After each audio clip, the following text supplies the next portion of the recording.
लाहौर के सरकारी अस्पतालों में बच्चे मुख्तलिफ बीमारियों का शिकार होकर अस्पतालों का रुख कर रहे हैं। बच्चों को कौन सी बीमारियां लाहक हो रही हैं, ये जानते हैं तिब्बी माहिरीन की राय पर मबनी नुमा लियाकत की रिपोर्ट में।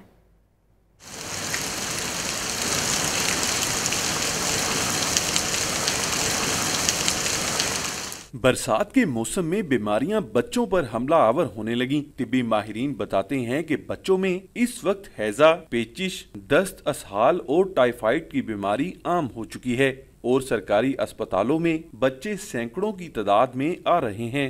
बच्चे बहुत बड़ी तादाद में हैजा, पेचिश, दस्त, असहाल, टाइफाइड के साथ आ रहे हैं और बड़ी मिकदार में मरीज़ों का दाखिला हमें करना पड़ता है, उनको ड्रिपें लगाना पड़ती हैं और मुख्तलिफ तरीके से उनका इलाज करना पड़ रहा है। माहिरीन सेहत बताते हैं कि बच्चे साफ पानी और खुराक का ख्याल नहीं रखते, जिसकी वजह से बच्चे इन बीमारियों में मुब्तला हो रहे हैं।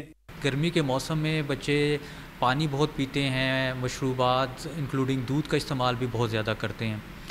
अब असल में तो ये सारी बीमारियां हैज़ा, दस्त, असहाल, पेचिश, टाइफाइड ये खुराक के रास्ते ही फैलता है। तो सबसे ज़्यादा अहम चीज़ जो है वो तो सफाई सुथराई है खुराक को लेकर के।